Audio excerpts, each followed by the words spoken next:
오늘 우리에게 주시는 하나님 말씀은 구약 성경 시편 136편 1절부터 3절까지입니다.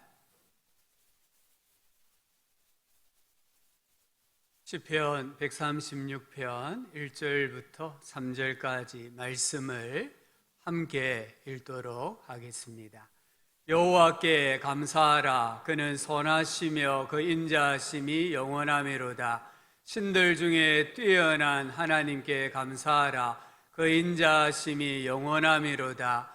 주들 중에 뛰어난 주께 감사하라. 그 인자하심이 영원하미로다. 아멘. 앞뒤적으로 한번 인사합시다. 오늘 찬양대 찬양처럼 이렇게 인사할까요? 모든 것이 하나님의 은혜입니다. 한 번 더 인사합시다. 앞으로도 하나님이 도와주십니다. 아멘. 이런 소망을 가지고 살아가시면 좋겠습니다. 왜 어떤 사람은 성공하고 어떤 사람은 실패할까요? 이 질문에 의문을 가지고 평생을 연구한 사람이 있었습니다. 이 사람은 고등학교를 중퇴하고 방문 판매원으로 시작해서 세계적인 비즈니스 컨설턴트가 된 사람입니다. 바로 브라이언 트레이시라는 분입니다. 이분이 100만 불짜리 습관이라는 책에서 이렇게 말합니다. 모든 성공과 실패의 95%는 습관이 결정한다.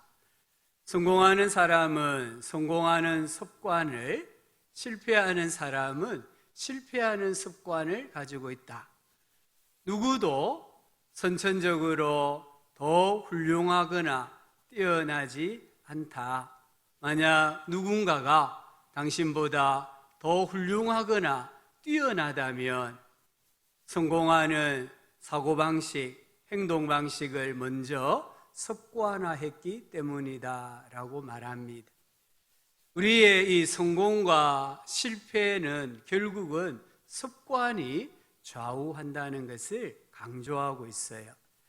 우리 성도들이 가져야 될 100만 불짜리 습관이 있다고 하면 무엇일까요?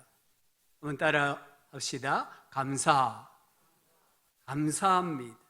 감사가 나로 하여금 행복하게 하고 성공하게 하고 하나님의 은혜 아래 살아가게 해 주십니다. 시편 104편 3절은 이렇게 말합니다. 4절에 보면 감사함으로 그의 문에 들어가며, 이 문이라는 것은 출입하는 곳이잖아요. 감사함으로 들어가고 감사함으로 나오는 인생이 되어야 한다 하셨어요. 신약의 데살로니가전서 5장 18절은 범사에 감사하라. 이렇게 하려고 하면 감사가 체질화 되어야 돼. 감사가 습관이 되면 범사에 감사할 수 있어요. 감사가 왜 중요합니까? 감사는 살아있는 사람만 할 수 있습니다.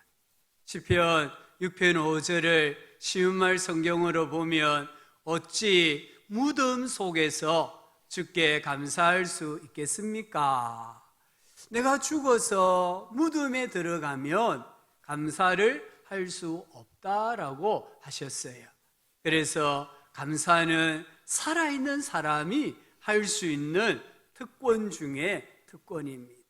하나님은 감사로 예배하는 자를 기뻐하세요. 시편 50편 23절을 보면은 감사로 제사를 드리는 자가 나를, 하나님을 영화롭게 하나니 그의 행위를 옳게 하는 자에게, 이 말은 감사하는 자를 말합니다. 하나님 앞에 옳은 행위는 감사라는 것이죠. 그의 행위를 옳게 하는 자에게 내가 하나님의 구원을 보이리라. 우리가 하나님 앞에 늘 감사하는 태도를 가지고 있으면 그게 착한 태도가 되는 거예요. 그러면 하나님은 하나님의 구원을 보여주신다고 했어요. 감사로 드리는 예배, 제사가 무엇일까요? 구약 성경에 보면 선지자 하박국이 나옵니다. 하박국서 3장 16절 이하에 보면은 내가 들었으므로, 지금 선지자가 당시의 국제 정세, 하나님께서 바벨론이라는 신흥 강대국을 통해서 이 이스라엘을 징벌하신다라는 이 소식을 들었으므로 내 창자가 흔들렸고 그 목소리로 말미암아 내 입술이 떨렸도다. 무리가 우리를 치러 올라오는 환난 날을 내가 기다림으로 썩이는 것이 내 뼈에 들어왔으며 내 몸은 내 젖소에서 떨리는도다. 비록 무화과 나무가 무성하지 못하며 포도나무에 열매가 없으며 감람나무에 소출이 없으며 밭에 먹을 것이 없으며 우리의 양이 없으며 외양간에 소가 없을지라도 그럼에도 불구하고, 같이 읽어봅시다. 나는 여호와로 말미암아 즐거워하며 나의 구원의 하나님으로 말미암아 기뻐하리로다. 아멘. 그 시대가 얼마나 암울하고 또 고통이었으면은 이 선지자가 위경련을 일으키고 있다는 거예요. 창자, 내장이 지금 속에서 뒤틀리고 있고 뼈가 썩는 것 같고 온몸이 바들바들 떨리고 있습니다. 그리고 경제적으로도 아무것도 없어요. 이것도 없고 저것도 없고 없는데 믿음의 눈으로 바라보니까 딱 하나가 있었습니다. 그게 바로 하나님이셨습니다. 그 하나님에 대한 믿음, 신뢰가 있다는 것을 발견을 해요. 그래서 그 와중에도, 정말 두려움과 공포가 밀려오는 그 와중에도, 경제적으로 극도의 빈곤 가운데서도 선지자는 감사함으로 하나님께 예배한다라고 고백을 했습니다. 우리 예수님께서 마태복음 14장 19절 20절을 보니까 오병이어 기적을 행하시는데 무리를 명하여 잔디 위에 앉히시고 보리떡 5개와 작은 생선 물고기 2마리를 가지사 하늘을 우러러 뭐 하셨습니까? 축사하시고, 여기 가장 중요한 거는 축사하시고 이 말씀이에요. 감사 기도하셨다 이 말씀이에요. 지금 예수님에게 음식을 받기를 간절히 원하는 사람이 남자 장정만 5,000명인데 지금 예수님 손에 들려진 것은 작은 소년의 도시락이에요. 이 도시락 뚜껑을 열어보니까 보리떡 5개와 작은 생선 2마리밖에 없었어요. 그런데 예수님은 그 작은 것을 가지고요, 하나님 감사합니다 기도하셨단 말이에요. 그리고는 떼어 제자들에게 주시고 제자들이 또 떼어 무리에게 주셨습니다. 무리가 다 배불리 먹고 남은 것을 거두니 12바구니에 가득 찼더라라고 말씀해요. 오늘 이 하박국 선지자나 예수님처럼 그럼에도 불구하고 감사함으로 하나님께 삶으로 예배하는 자를 하나님께서 기뻐하십니다. 우리 하나님은 우리가 하나님께서 베풀어 주신 구원이 너무 감사했어요. 하나님 저 감사해요. 이렇게 예배하는 자를 기뻐하세요. 내가 가진 것이 너무 작은데 또 너무 적은데 그래도 하나님 감사해요 하며 예배하는 자를 기뻐하세요. 내 모습 이대로 내 모습을 하나님 앞에 나올 때에 꾸미려고 하는 게 아니라 내 모습 이대로 사랑하고 감사하면서 하나님께 나와 예배하는 사람을 하나님께서는 기뻐하시는 거예요. 우리 사람들은 이렇게 생각합니다. 내가 부자가 되면은, 내가 또 성공하면은, 내 소원이 이루어지면 나는 감사할 수 있을 거야. 맞습니다. 어떤 외부적인 환경이 충족이 되면은 하나님께 우리는 감사할 수 있습니다. 그런데요, 꼭 그런 것만은 아닌 것 같아요. 우리가 다니엘 기도회 기간 중간에 만났던 김희아 집사님, 이분은 사실 이 얼굴 한쪽이 2분의 1이 검은 점으로 덮여 있잖아요. 저분이 성인이 되었을 때 이 얼굴에 상악동암, 구체적으로 무엇인지는 제가 잘 모르겠지만 암이 걸려서 얼굴의 절반의 뼈가 녹았잖아요. 그래서 뼈가 없는 거예요. 지금 저분 얼굴 반쪽은 피부를 이식해 놓은 거예요. 그런데 이분은 고아 및 보육원에서 자랐습니다. 부모 얼굴을 몰라요. 얼마나 자존감이 낮았는지 몰라요. 그래서 정말 나는 죽고 싶다, 이런 자살 충동도 여러 번 느꼈대요. 그런데요, 이분이 견디고 지내온 것은 이렇게 고백했습니다. 감사였다라고 했습니다.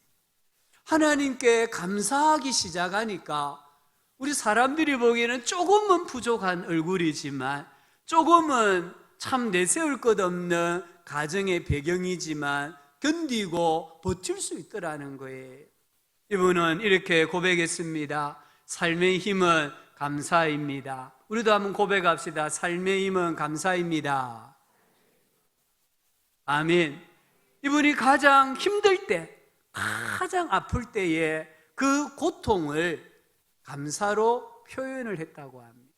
그래서 상악동암에 걸리면은 생존율이 10%밖에 안 된대요. 그런데도 지금까지 웃으면서 살 수 있는 것은 감사였다라고 고백을 했습니다. 기억하면 좋겠습니다. 행복한 사람은 감사를 많이 하는 사람입니다. 행복한 사람은 많은 것을 소유한 사람이 아니라 너무나 작은 것에도 감사를 많이 하는 사람이 행복한 사람입니다. 우리가 감사해야 할 하나님은 어떤 분이실까요? 오늘 시인은 하나님을 세 가지로 묘사합니다. 여호와라고 합니다.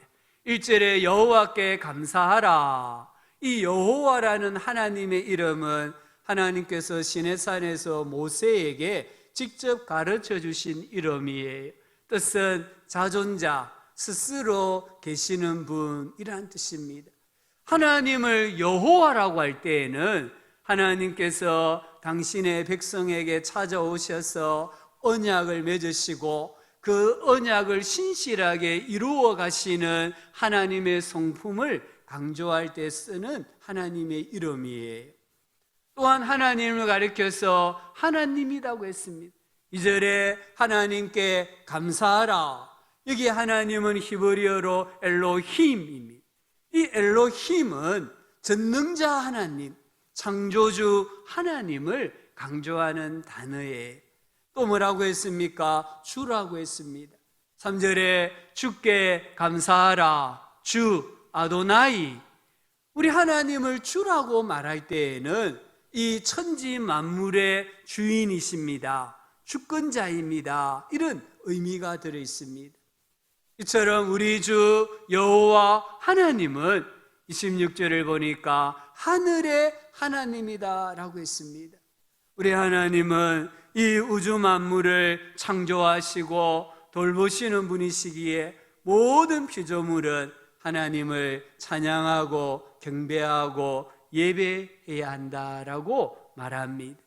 우리가 하나님의 무엇을 감사해야 될까요? 오늘 시인은 4절을 보니까 인자하심이라고 했습니다. 여기 인자하다, 헤세드, 이 인자라는 말은요, 윗사람이 아랫사람에게 베풀어주는 호의, 사랑을 말하는 거예요. 이 하나님의 인자하심, 하늘의 하나님께서 낮고 낮은 우리 인생들에게, 자기 백성들에게 행하신 인자하심은 또한 기이한 일들이라고 했어요. 기이한 일들이 뭘까요? 인간이 할 수 없는 일들을 말하는 거예요. 우리 하나님께서는 우리 사람이 할 수 없는 일들을 행하셨는데 크게 두 가지입니다. 하나는 창조 사역입니다. 5절부터 9절입니다. 하나님께서 하늘과 땅과 큰 빛들을 창조하셨다고 했습니다. 잠언 3장 19절 20절에서도 여호와께서는 지혜로 땅에 터를 놓으셨으며 명철로 하늘을 견고히 세우셨고 그의 지식으로 깊은 바다를 갈라지게 하셨으며 공중에서 이슬이 내리게 하셨느니라 라고 했습니다. 오늘 5절 말씀에 보면 지혜로 하늘을 창조하셨다고 했어요. 여기 지혜는 솜씨를 말합니다. 우리 하나님의 솜씨가 우주 만물에 비춰지고 있는 거예요. 우리가 거듭났을 때에, 예수님 만났을 때에 이 우주 만물을 통해서 하나님을 찬송하잖아요. 참 아름다워라고 노래하잖아요.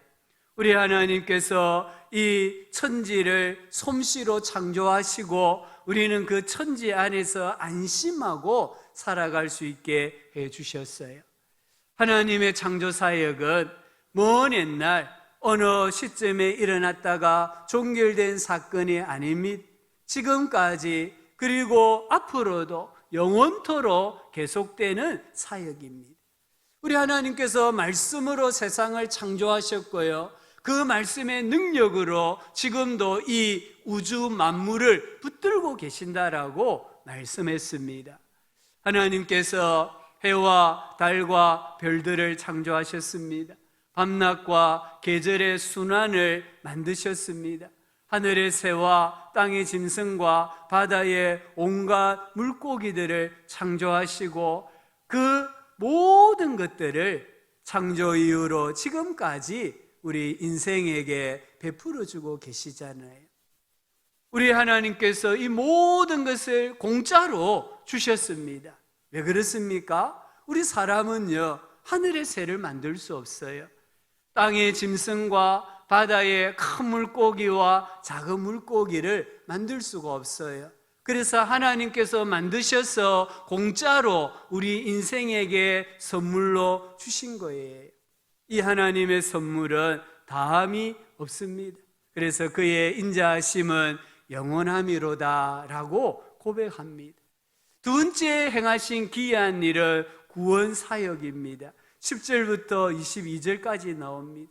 선민 이스라엘 백성들을 구원해 내시기 위해서 하나님께서 어떠하게 일을 하셨는가를 쭉 열거하면서 하나님을 찬양하고 감사하고 있습니다. 하나님께서 출애굽시키신 거, 홍해를 갈라지게 하시고 건너게 하신 거, 40년 동안 광야에서 보전해 주신 거, 가나안 땅을 정복하게 해주신 거, 그 땅을 기업으로 분배해 주신 하나님의 구원 역사를 열거하면서 찬양하고 감사하고 있습니다. 이 모든 것들은 하나님께서 이스라엘 백성들을 사랑하셔서 행하신 구원 사역입니다. 우리의 구원도 그와 동일합니다. 우리 중에 누구도 죄의 문제를 해결할 수 없잖아요. 우리 중에 누구도 사망의 권세를, 그 결박을 깨뜨릴 수가 없잖아요. 우리 모든 사람은 죄와 사망의 권세에 매여 종노릇할 수밖에 없는 존재예요. 예레미야 2장 22절에 보니까 주 여호와의 말씀이니라, 하나님께서 말씀합니다. 내가 잿물로 스스로 씻으며 내가 많은 비누를 쓸지라도 내 죄악이 내 앞에, 하나님 앞에 그대로 있으리니. 우리가 어떤 좋은 세제를 쓴다 할지라도 내 안에 있는 죄의 때를 벗겨낼 수 없다는 거예요.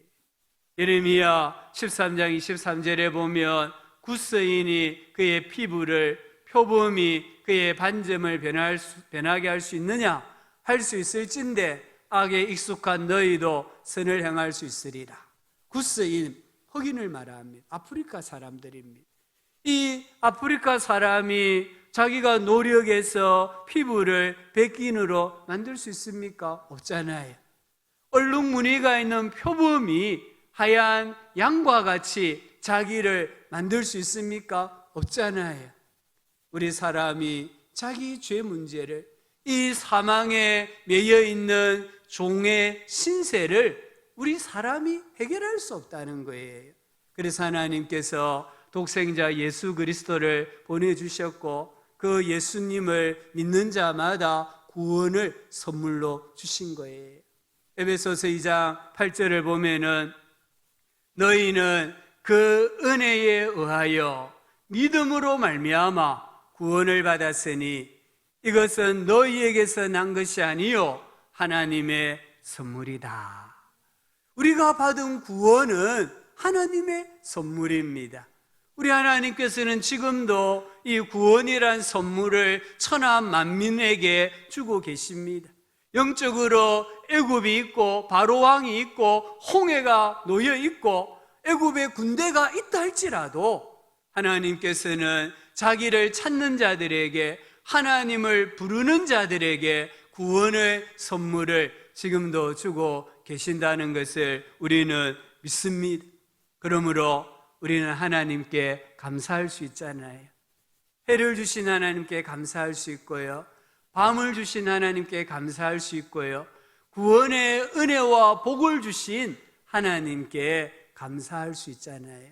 시편 136편은 한마디로 표현하면은 모든 것에 감사하라입니다. 모든 것에 감사하면요, 사탄이, 악한 영이, 더러운 영이, 엄난의 영이 내 인생에서, 우리 가정에서 떠나가게 되어 있습니다. 우리가 모든 것에 감사하려면 인생에 당연한 것이 없어야 돼요. 부모님들이 아이를 낳으면 얼마나 기뻐하는지 몰라요. 저도 제 딸이 시집 가서 첫 번째 아이를 낳았을 때 병원에서 기도하는데 저도 모르게 뜨거운 눈물이 주르르 흐르더라고요. 뭐예요? 감사잖아요.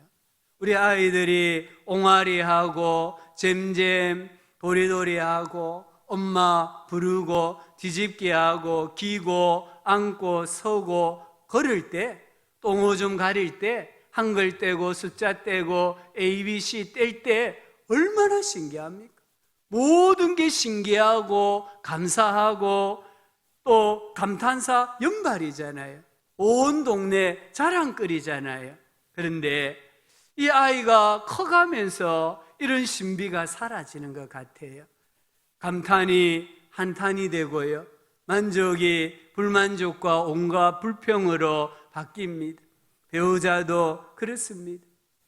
부모와 자녀, 배우자의 관계 설정이 바뀌어졌습니까? 아닙니다. 여전히 부모고 자녀잖아요. 여전히 아내고 남편이잖아요. 무엇이 문제입니까? 당연하게 생각하기 때문이에요. 이전에는 감사고 감탄이었는데 시간이 지나면서 당연하네, 당연하게 생각해요. 그러다 보니까 비교하고 원망하고 탓하고 가족 때문에 상처받고 가족이 원수가 되기도 합니다. 그래서 잠언 17장 1절 쉬운 말 성경으로 읽어보면 말은 빵 한 조각을 먹더라도 서로 화목하게 지내는 것이 온갖 풍성한 음식 차려놓고서도 서로 다투는 것보다 낫다 했습니다. 25장 24절은 다투기를 잘하는 여자와 넓은 집에서 함께 사느니 차라리 좁은 다락방 한 구석에서 혼자 사는 것이 낫다 했습니다. 무슨 말입니까? 감사하면 마른 떡 한 조각, 가난하다 이 말이에요. 감사하면 아무리 가난해도 그 가정은 화목할 수 있어요. 그러나 감사를 잃어버리면은 비록 우리가 100평 또는 수백 평 되는 넓은 대저택에서 산다 할지라도 불행할 수밖에 없다 이 말입니다. 우리 성도님들의 인생에 당연하게 여기는 것은 줄어들고요, 감사하게 여기는 것이 많아질 때에 비로소 내 인생은 행복하게 되고 우리 가정은 화목하게 되는 줄 믿습니다. 모든 것에 감사하려면 말을 바꾸셔야 돼요. 시골에서 서울에 딸집을 찾아온 할머니가 계셨습니다. 이 할머니가 무거운 진보다리를 내려놓으면서 이렇게 말했습니다. 아이고 주여 감사합니다. 이 외손주가 할머니 반갑다고 뛰어노는 모습을 보고는 아이고 주여 감사합니다. 딸이 일하고 밤늦게 돌아오는 모습을 보고는 아이고 주여 감사합니다. 신경통이 있어서 밤잠을 설치는데 아이고 주여 감사합니다. 또 꿈을 꾸시는데도 꿈속에서조차 아이고 주여 감사합니다. 그러더래요. 이 할머니는 평생에 감사 기도를 들으신 거예요. 이 할머니의 인생을 붙들어 준 것은, 지탱시켜 준 것은 감사 기도였다라는 것을 말하고 있습니다. 감사하면 하나님이요 선물을 많이 주세요. 그러나 불평하면요 사탄이 내 삶에 나쁜 영향력을 끼칩니다. 선진국의 기준이 뭘까요? 우리나라도 선진국에 이제 가입했잖아요. 선진국의 기준은요 단지 경제 부국가 아닙니다. 많은 사회학자들은 선진국의 기준을 그 나라 국민들이 사용하는 말에 기준을 두고 있어요. 그 나라 국민들이 자연스럽게 감사합니다, 땡큐 이런 말들을 사용하면 그 나라가 비로소 진정한 선진국이 된다는 거예요. 미국 사람들 얼마나 감사합니다를 많이 합니까? 재채기를 해도 뭐라고 해요? God bless you. 하나님이 당신을 축복하십니다. 이런 감사의 말을 하잖아요. 냉전시대에 구소련을 자주 드나들었던 서방의 기자들이 깜짝 놀란 게 하나 있었대요. 이 소련 사람들이 감사를 하지 않더래요. 냉전시대에 미국과 소련이 세계를 지배했잖아요. 군사력으로 최강대국이었잖아요. 그런데 소련 사람들이 감사가 없더라는 거예요. 우리나라가 이제 선진국 대열에 들어섰잖아요. 우리나라 과연 선진국일 수 있을까요? 한국개발연구원에서 2018년부터 2020년도까지 세계 각 나라 행복지수를 조사한 것을 발표를 했습니다. 149개의 나라를 조사했는데요. 우리나라 행복지수가 62위였다고 합니다. 경제적으로는 세계 10대 무역나라인데 행복지수는 62위였어요. OECD 37개 나라 가운데서는 무려 35위 최하위권이었습니다. 경제적으로 너무 잘 사는데 아직도 우리 국민들의 입에는 감사합니다란 말이 잘 안 나온다는 거예요.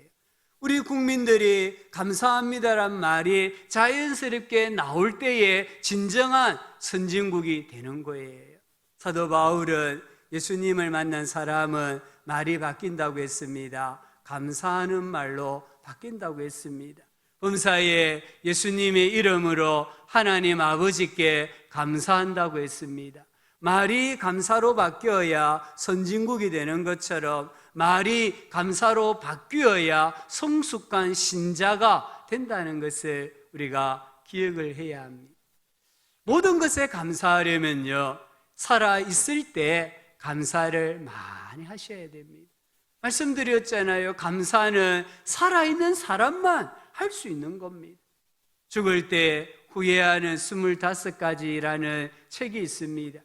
이 책은 1000명의 암 환자들이 죽어가는 모습을 옆에서 지켜본 호스피스 전문 의사, 일본의 오츠 슈이치라는 의사가 우리 사람이 죽음을 맞이하면서 후회하는 것들을 이렇게 조사해서 기록한 책이에요. 사람이 죽음을 맞이하며 가장 먼저 후회하는 것이 무엇이냐면요, 사랑하는 사람에게 고맙다 이 말을 많이 하지 못한 것을 후회한다고 해요. 내가 살아있을 때에 정말 가족들에게, 부모님에게, 주변 지인들에게 고맙다, 감사하다, 미안하다 이런 말을 많이 하지 못한 것을 후회한답니다. 오늘 추수감사절이잖아요. 우리 성도님들이 오늘 하루에 내가 정말 가족들에게, 지인들에게 오늘 내 삶을 여기까지 올 수 있도록 조금이라도 보탬을 준 분이 있다고 한다면 문자 메시지든 카톡이든 또는 이메일이든 아니면은 작은 선물이라도 준비해서 감사를 표현하는 성도님들 되시기를 바랍니다. 감사를 미루면 안 돼요. 우리 한번 앞뒤적으로 다시 한번 인사합시다. 당신 때문에 감사합니다. 아멘. 모든 것에 감사하려면요, 가장 중요합니다. 따라합시다. 모든 것에 감사해야 합니다. 오늘 주보에 보시면 눈을 깜빡일 수 있음에 감사하고 미소를 지을 수 있음에 감사합니다 했잖아요. 이 눈꺼풀이 깜빡깜빡하는 거, 그게 감사로 느껴져야 되는 거거든요. 얼굴에 신경이 살아있어서 마음껏 미소를 지을 수 있는 것에 대해 감사해야 됩니다. 들을 수 있음에 감사하고요, 볼 수 있음에 감사하고요, 말할 수 있음에 감사하고, 걸을 수 있음에 감사하고, 호흡할 수 있음에 감사하고요, 하루 세 끼를 먹을 수 있음에 감사하고요, 사계절이 너무나 뚜렷한 대한민국에서 살고 있음에 감사하고, 낮과 밤이 있음에 감사하고, 물이 있음에, 전기가 있음에, 쉽고 소화시킬 수 있음에 감사하고요, 부모가 계심에, 자녀가 있음에, 고난이 있음에, 실패가 있음에, 절망이 있음에, 쓰러짐이 있음에도 감사해야 됩니다. 당연한 것은 아무것도 없다라고 생각할 때에 모든 것에 감사할 수 있습니다. 중국의 어느 신문기자가요, 오지를 취재하러 갔습니다. 한 낡은 초가집에 아이들이 옹기종기 모여 앉아가지고 뭔가를 쓰고 있는 것을 보았어요. 궁금해서 가까이 다가가 보니까 몽땅 연필을 손에 쥐고는 삐뚤삐뚤한 글씨로 감사 노트를 쓰고 있었대요. 이 아이들이 뭘 감사했을까요? 향기로운 꽃들에게 고맙습니다. 푸른 하늘에 고맙습니다. 크고 단 열매를 준 사과 나무에게 고맙습니다. 둘째 형에게 고맙습니다. 제게 산수를 가르쳐 주었습니다. 맛있는 만두를 만들어 주신 엄마께 감사합니다.